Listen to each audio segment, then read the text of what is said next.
Angie. So we were on your social media and we have some questions that came. So bile reflux is when the bile that's produced normally in the small intestine, in particular the duodenum, moves up backwards into the stomach and goes through the lower esophageal sphincter and comes up into the esophagus where it doesn't belong. Generally speaking, when you say gastroesophageal reflux disease, a lot of people think that it's acid that comes up from the stomach. However, a lot of GERD or gastroesophageal reflux disease could be as the result of bile coming up. In which case, if you took those Zantac or ranitidine medicines or the PPI medicines like Prilosec or Nexium or Protonix, they would not work because those medicines in particular target the acid in the stomach, not the bile in the duodenum. So when you're having symptoms of burning, it could be acid, it could be bile. Either one is very irritating to the esophagus and is as the result of reflux. So that's why when people come in with gastroesophageal reflux, I don't necessarily right off the bat put them on medicines. The first thing to do is dietary or lifestyle modifications. Why? Because if you could strengthen the lower esophageal sphincter, which sits between the esophagus and the stomach, you could disinhibit this reflux. So what causes the loosening of this LES or lower esophageal muscle? It turns out that fatty foods, like if you eat the standard American diet, that's one of the commonest causes. So when you eat a high-fat diet, the sphincter relaxes and acid or bile comes up into the esophagus, and that can be very painful, and it manifests as burning, even though it's not necessarily acid. It could be alkaline, it could be bile. Other things like cigarette smoking, that can do it too. Things like alcohol. Eating a very large meal, wearing a very tight belt, bending over. So certain things that you can do to try and keep this lower esophageal sphincter intact. But most of the time I've had very much success when I've asked my patients to eat a whole food plant-based diet. Why? Because a whole food plant-based diet doesn't have refined oils like olive oil or most of the time coconut oil or things that are refined oil, which make the food very fatty and oily, and that helps keep the lower esophageal sphincter intact. And I can tell you that it has made a huge difference in my patient population. The other thing that people do is they eat a lot of cheese, and dairy in particular can be very fatty, and that can cause reflux. So beware that it's not just acid, it could be any type of reflux. And when you eat a fatty food, that can be a huge contributor. So if you have reflux, number one, cut out the refined fats. You can still eat whole fats like nuts and seeds.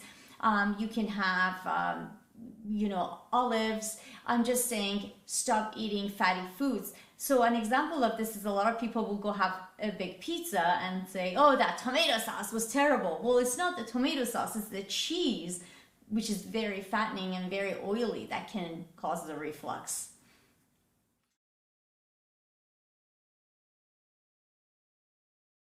So gastroesophageal reflux disease is caused by hypothyroidism simply because the stomach has receptors for both T3 and T4 thyroid hormone. If there is diminished levels of T4 and T3 in the case of hypothyroidism, the motility of the stomach is diminished.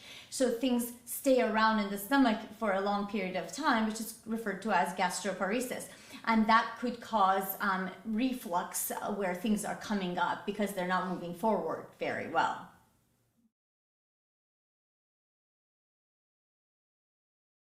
So SIBO is the over-inoculation of colonic type bacteria in the small bowel where it doesn't belong. So when there is slow motility of the small bowel and the large bowel, what happens is the bacteria is not pushed forward. The sweeping action of the small bowel is diminished. So that contributes to the over-inoculation of bacteria in the small bowel. And so one of the very, very most commonest causes of SIBO is hypothyroidism. And when people get treated for SIBO, oftentimes they get antibiotics and then some more antibiotics. So they get 2 or 3 rounds of antibiotics without addressing the underlying cause, which is hypothyroidism, which caused it in the first place. So my suggestion is always get checked for hypothyroidism and get treated before or even after you get treated for SIBO.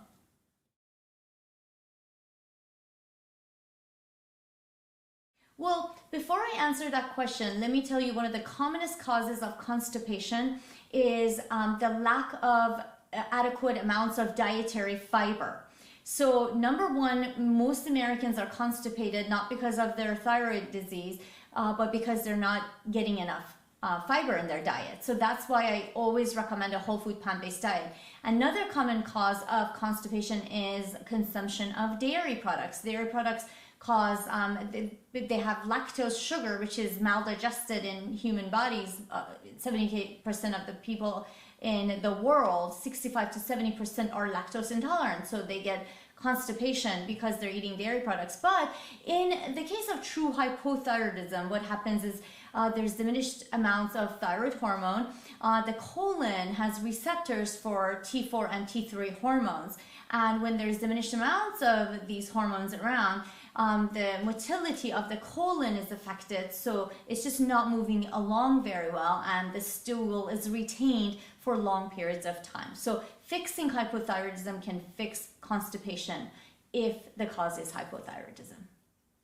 Awesome. Thank you so much, Dr. Angie, and we will catch more Q&A next month. I like that. Thank you.